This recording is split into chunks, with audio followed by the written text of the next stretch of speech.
મહારાજના સ્વમુખે પણ આ પટમાં નટડી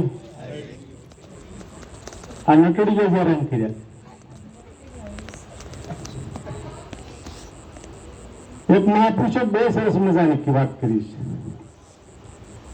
એક નટડી રે એને પરખો રે તો પાસ પુરુષની નાર રે અદભુત રસના નિભાવરી. એક નટડી સમતમ પરખો એક ને પાંચ પુરુષની નારી છે. એક ને 5 પુરુષની નારી.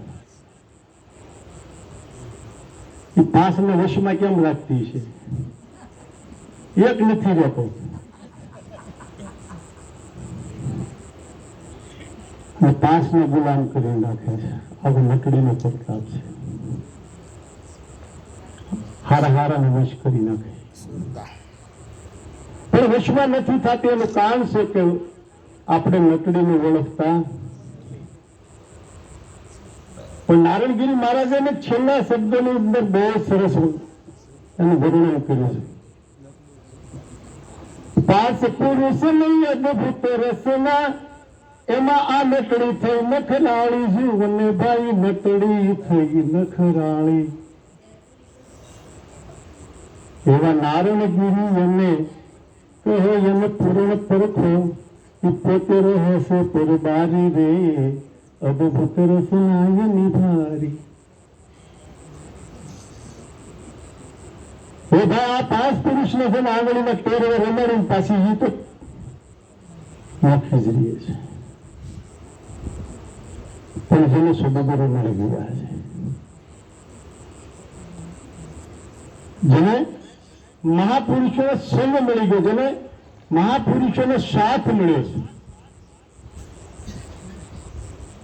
એની પાસે આવી કેટલી નટડી છે ને નખરા કરે તો એનું કઈ આવે.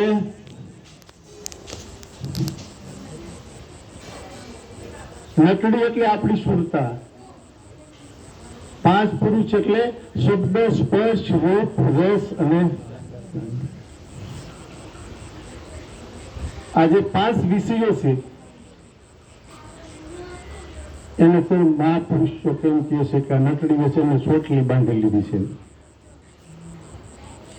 પણ જેને સદગુરુ મળી જાય, સદગુરુ તો મળે, ગુરુ તો પાર વગર ના મળે. તમને કહું ગામો ગામ ગાડી ભરાય ત્યાં મળે. હા ગાડા ભરી લો. પણ જેને સદગુરુ મળી જાય અને જેના ઉપર જેને નિરાતની સત્ર સાયા મળી છે એવા જયારે સદગુરુ મળી જાય, હું ને મારાનું ભાન કરાવી દઈએ છું. હું કોણ છું, ઈશ્વર કોણ છે, એની જયારે ભ્રાંતિ તોડી નાખે. હું ને ઈશ્વરની ભ્રાંતિ તોડવાની. ભ્રાંતિ તૂટે ક્યારે? તેને પૂર્ણ રીતે આપણે સમજી લઈશું ને ત્યારે. અને મારા વાલા આમાં સમજવાનું છે, આમાં કાંઈ બીજા ઢોંગ કરવાના આવતા સમજવાનું જાય, બીજું કશું કરવાનું આવતું. નરહરી બાપુ અમે બહુ જોયા ડખા. નિરાતમાં આવ્યા પછી કે આ નિરાત શું કરે છે? 50 વર્ષ પહેલા કે આ નિરાત એટલે આ નવું ગતક ન હોય. રવિ ભાણ ખેમ ત્રિકમ મોરાર આંબા સઠ્ઠા રંકા વંકા કેવળ કુબા આ કોઈ નહીં. હે જેસલ તોરલ હિરલબાઈ કુંભોરાણો આ કોઈ નહીં. અને આ નિરાત વળી ક્યાંથી આવી? અને જયારે અમે સદગુરુના શરણમાં જયારે બંદગી ભરવા બેસીએ, જયારે માથું નમાવ્યું ને ત્યારે એમ કે એટલે આવડા તો ગાંડાથી આપણા ભેગીઓની બાયડી ગાંડી થઈ એમ કે અમને. ત્યાં ઓલો કોક આવ્યો છે ને કાસડી વાળા ખોળામાં માથું નાખે એમ કે. બહુ સહન કર્યું છે. પણ એમાં સદગુરુ મહારાજની કૃપા થઈ ગઈ તો આજે તમારા વચ્ચે બેઠા છીએ. નહીતર આજે મહારાજે કીધું કે જો આપણે લક્ષ્ય છૂટી જાય, સદગુરુના બાળકનો જો લક્ષ્ય છૂટી જાય, એ પોતાની સ્થિતિ છે બદલી નાખે. આપણને ગાળ ક્યારે નહીં લાગે? કોઈ આપણને કટુ વ્યસન કહે તો ક્યારે નહીં લાગે? આપણી ટીકા કોઈ કરે તો આપણને ક્યારે ખોટું નહીં લાગે? જયારે દેહ ધ્યાસ છૂટશે ત્યારે. આગળ કોઈ પણ મને કટુ વસન કહે તો કોને કહેશે? આ મૂર્તિને જોઈને મને કહે એટલે બાપની તાકાત નથી મને કઈ કહી શકે, કારણ કે મને ઓળખે તો કહી શકે ને. એને મારી જ ખબર નથી કે હું કોણ છું એમ. સતાર બાપુએ પાલતાણા દરબારને કીધું તો શું પૂછો છો ગુજરી, હું શું કરું છું? મને જ્યાં ગમે ને ત્યાં હું હરું છું, ફરું છું. નથી બી કે કોઈની, મને આ જગતમાં ફક્ત એક મારા પ્રભુથી ડરું છું. કેમ? ન જાઓ હું માર્ગે કદાપી, વિચારી વિચારીને હું તો પગલા ભરું. કેટલી વિશ્વાસ છે પોતાના ઉપર. તમારે સદગુરુ ઉપર વિશ્વાસ રાખવાની જરૂર નથી. એક વખત તમને મળી ગયો પછી તમે તમારા ઉપર વિશ્વાસ રાખતા શીખી જાઓ. તમને તમારી જ ખબર નહીં મારે ક્યાં જવું છે. મને મારી જ ખબર નથી કે ગુરુ મહારાજ, મને કાંઈ ખબર નથી. ગુરુ મહારાજ કીધું, તમે મને ઘણું કીધું પણ મને કાંઈ સમજાતું નથી. નહીં, તમે ખુદ ને ખુદના ઉપર પોતાના ભરોસે. સદગુરુ મહારાજ જે દિવસે મળ્યા છે તે દિવસે તમને કેવા બનાવ્યા છે? બાબુરામ મહારાજના ઘરે ગઈ આપણે વાત કરી હતી કે તમને એના જેવા બનાવી દીધા છે, પણ આપણને આપણા પર ભરોસો નથી એટલે આપણે કહી શકતા, આપણે આપણને માની શકતા. તમે તમને ખુદ માનશો પરમાત્મા, તો તમે બીજાને પરમાત્મા તમારી દ્રષ્ટિમાં આવશે ને આવશે, પણ તમારા વિચારો જ્યાં સુધી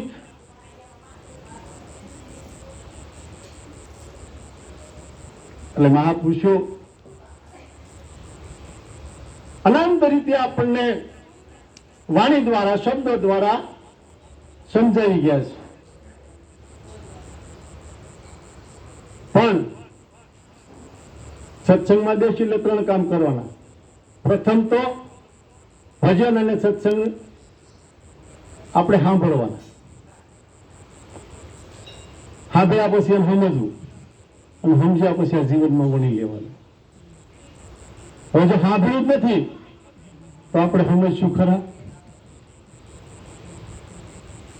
નહીં સમજીએ. સાંભળ્યું નથી તો સમજવાના ક્યાંથી? અને સમજ્યા જ નથી તો પછી આ જીવનમાં આપણે ઉતારી શકશું? મહારાજે કીધું કે ભાઈ પરમાત્મા નથી એમ કહી શકાય, ઈશ્વર નથી એવું કહી શકાય, છે એવું કહી શકાય. છે એ આપણે કહી શકીએ, છે એવું આપણે નથી એવું ક્યારે કહી શકીએ? કે જ્યારે તમે તમારી સ્થિતિ પ્રજ્ઞ તમે બન્યા છો, તો તમે જ્યાં છો ત્યાં કશું નથી. ક્યાં નથી? તમે જ્યાં છો ત્યાં કશું. જબ મેં થા તબ ગુરુ ના, એ ગુરુ હે મેં, પ્રેમ ગલી સે સાંકડી દોનું ના. હવે સદગુરુ મારો સદગુરુ છે, બીજો કોઈ છે? જો એવું કેવું નહીં એ કહી શકાય એવું નથી, કારણ કે તું ક્યાં ઉભો રહીને કે છે.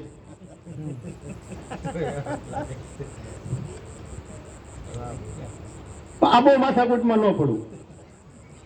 આ બધી બહુ માથાકૂટમાં ન પડવું. એક ભાઈ પ્રમદી મને કે ઘડઘડતા છે ને પ્યાલા પીવા જેવું છે. મેં કીધું કોને પીધા? કે ને ભાઈ હું નકમો ખોટો આદિશારક ને કોક ક્યારેક આ બાજુ આવતા છે તો નહીં આવે કે આમાં તો હળહળતા પ્યાલા પીવા જેવું છે, અગનના ગોળા ખાધા જેવું છે. શું કામ ને ભાઈ આ સંત આવી વાતો ના કરે મારા ભાઈ.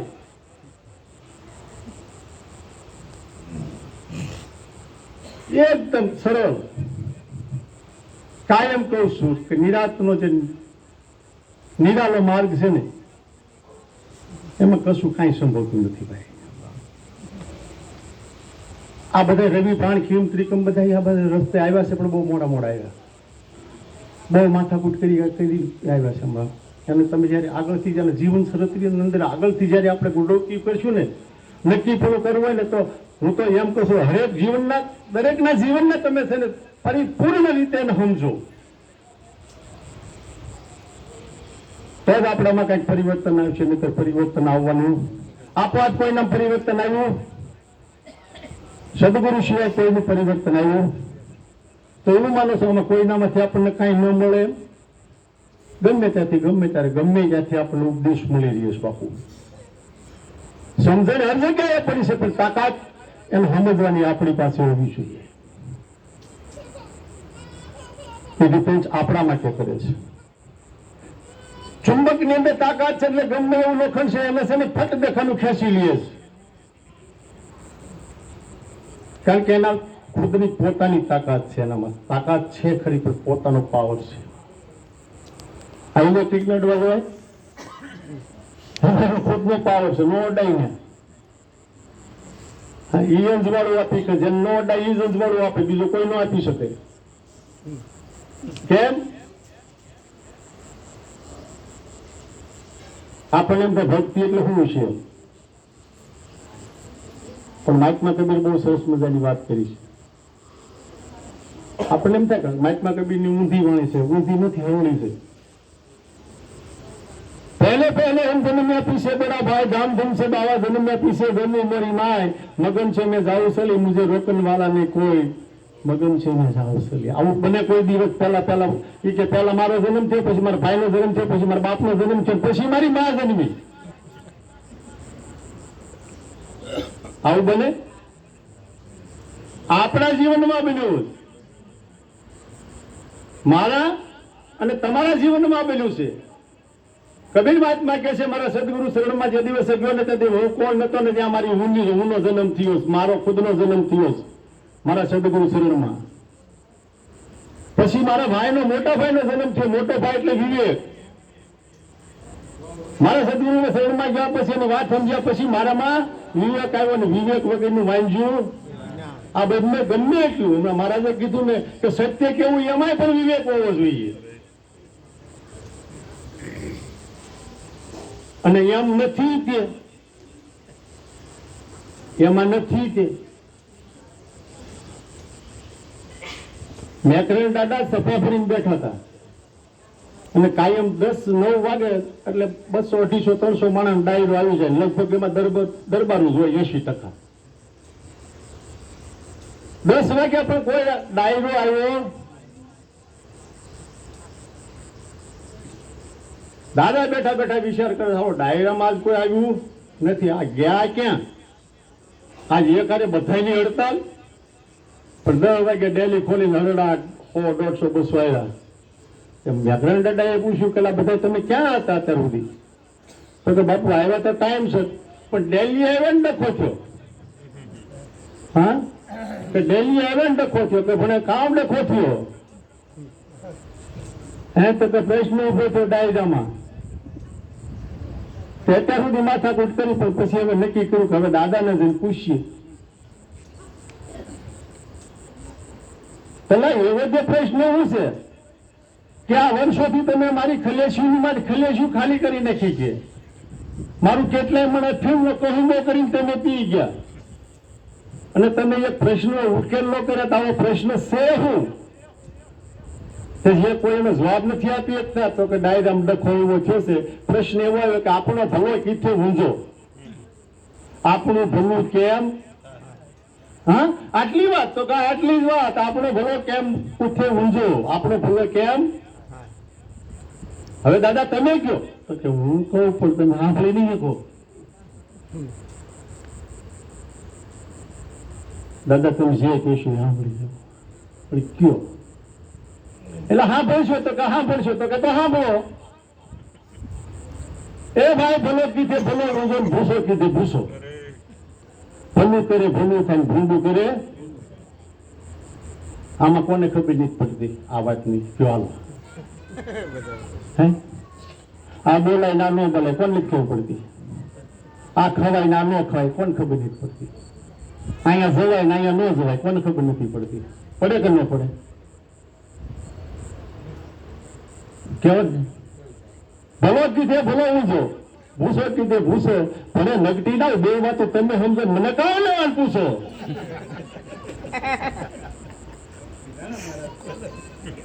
તેને તો કઈક બીજું કીધું, હું તો વિવેક રાખીને બોલું છું બાપુ. હા, એક ઉભો ન રહી એ વાત ન થાય. આપણે એમ કહીએ ને વિવેક રાખો. જો આને ગાળીઓ દીધી એ આપણા મનના માને ત્યાં જેમ મળીએ સતી તોરલ કે અમે સલીલનો સંગ ના કરીએ, અમે કાલાથી મળીશું. એ કાલા કીધા, સલીલ કીધા, જેને ઉપદેશ નથી લીધો ને એને નથી કીધું, મને તમને કીધું છે. લુગડા સલીલ આપણને કીધા છે. કાલા આપણને કીધા છે. સલીલ કોને કીધા? અહીંથી ઉભો થઈને સામે બીજું બોલે એને સલીલ કહેવાય. પેલા બેન દાંતણ પાડવા ગયા, દાંતણ ઓલી ચડી ગયા ઉપર, હારા દાંતણ કરતા કરતા એટલે આપણે કહેતા દેહમાં ટકલી ડાળે વીએ ગયા. અમને ખબર એમ ટકલી ડાળે સડતા એટલે ત્યાંથી તાટકાય કેટલી વાર, અને તાટકાય ત્યારે સરખું આવ્યું છે. હવે ત્યાં ગયા પછી પવનની છે ને ડમરી સડી અને આંધી આવી બાવળીઓ સડ્યો લીલો બેન ના હાથમાંથી દાંતરું બાતરું પડ્યું, બથ ફરી લીધું ફળિયાનો. હે મારી કુળની દેવી, અહીંથી જો જીવતી ઘરે જાવ ને તો એ મારી માં મારી ઉપર છે ને તું દયા કરજે, અહીંથી હું જીવતી ઘરે પોગું, જીવતી ઘરે જાવ ને એટલે શાદ નાળીએ છોડાવું. હે માં તારી દયા, હે ઈ તું મને આમાંથી બસાય, બીજું કોઈ બસાવે? બેન નથી બધ દાંતણ બાતણ પડી ગયા, દાંતડું બાતડું પડી ગયું, બધ ફરી હળવે અડધી આવી. આમ જોયું પવન ધીમો પડ્યો એટલે બેન કે હા હો માં તારી કૃપા તો ખરી, હા માં તારી કૃપા હો, તારી દયાથી હું ઘરે તો હેઠી તો ઉતરી જઈશ. હે માં આમ છે આ દાંતણ વેસું છે તો થોડીક દયા રાખીએ, ઘરે જાય એટલે બે નાળિયેર ચડાવું.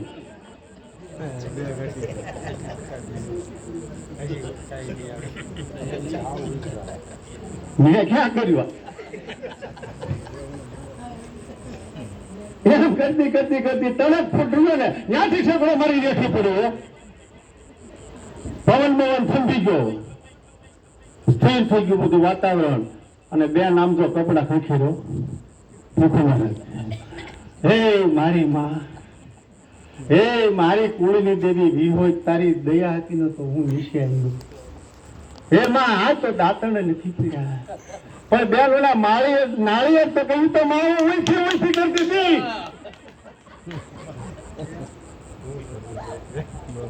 એ તો એમથી કરતી હતી કે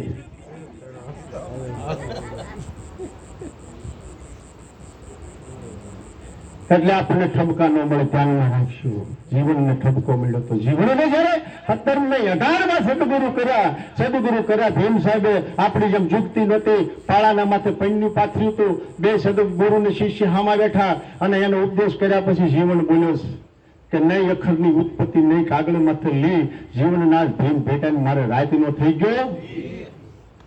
ત્યારે ભીમ સાહેબે ટકોર કરી, ઈસી રીતે ટકોર કરી કે ઓ વાહ જીવન વાહ, મારા વાલા તું જીવો, તું તો ખૂબ સમજી ગયો કે તો ના બાપજી એવું નથી. હા તું તો પાર ની વાતો મંડી કરવા, હવે અખર ને નિખમી મંડ્યો વાતો કરવા.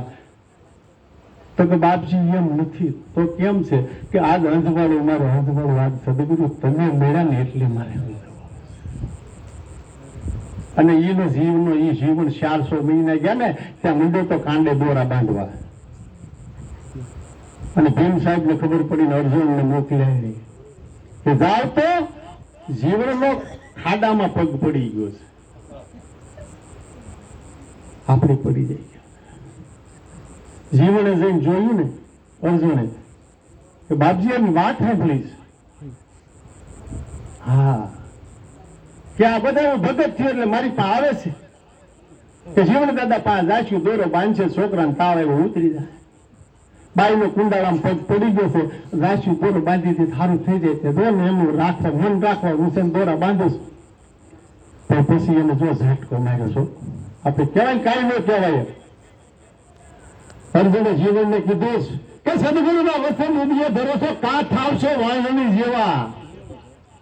હો વાતો સાંભળી તો તમે રહી ગયા એવા ને એવા. હો વાતો સાંભળી તો તમે એવા ને એવા રહી ગયા. સદગુરુના વચન તમે હૃદય ધોરા, વચનની વાતો છે મારા વાલા. અને એ જીવને પછી પત્ર લખ્યો છે કે વાળી આ મનને વાડામાં પૂરું તો પતરેલ જાય છે પરબારું. હે ગુરુજી મારા મનડું માનનની મમતાળું, ઘડીકમાં મનડું મારું કીડું ને કુંજર, ઘડીકમાં ઘોડે ને ઘડીકમાં પાળું. હે ગુરુજી મારા મનડું માનનની મમતાળું, ત્યારે એને ત્યાંથી જીવન સાહેબને એક જ સંદેશો મૂક્યો જુઓ કેવો ખબર, જીવન જીવને જ્યાં રાખી ત્યાં જીવને જ્યાં રાખીને ત્યાં રે ત્યાં વાગે છે અનહદ પુરા, જીવબીલ જ્યોતિ જળહળે વર્ષે છે નિર્મળ. હે જીવન 5 તત્વ 3 ગુણ છે, એમાં 25 વિચારી પણ મંથન કરો તમે મૂળના, તમે મંથન કરો મૂળના તત્વને લેજો. જીવન જીવને જ્યાં રાખી ત્યાં. હવે આપણને તીજ ખબર નથી, આ તત્વની વાતો કરી 52 ને 25 ને 50 100 150 તત્વની વાત. આ તત્વ શું? તત્વ એટલે શું? મૂળની ખબર. એમ મહાપુરુષો અનેક પ્રકારે આપણને સંદેશો પાઠવી ગયા છે, પણ જ્યાં સુધી લગનથી નહીં લઈએ. જો અહીંયા પ્રત્યક્ષ વાત કરી દઈએ, વસુ મહારાજ બોલે, મગનરામ મહારાજ બોલે, નરહરી મહારાજ બોલે, ભીખુરામ મહારાજ બોલે, આ બધા મારશે જ્યાં સુધી બોલશે ને ત્યાં સુધી નહીં સમજાય. બોલો સદગુરુ મહારાજની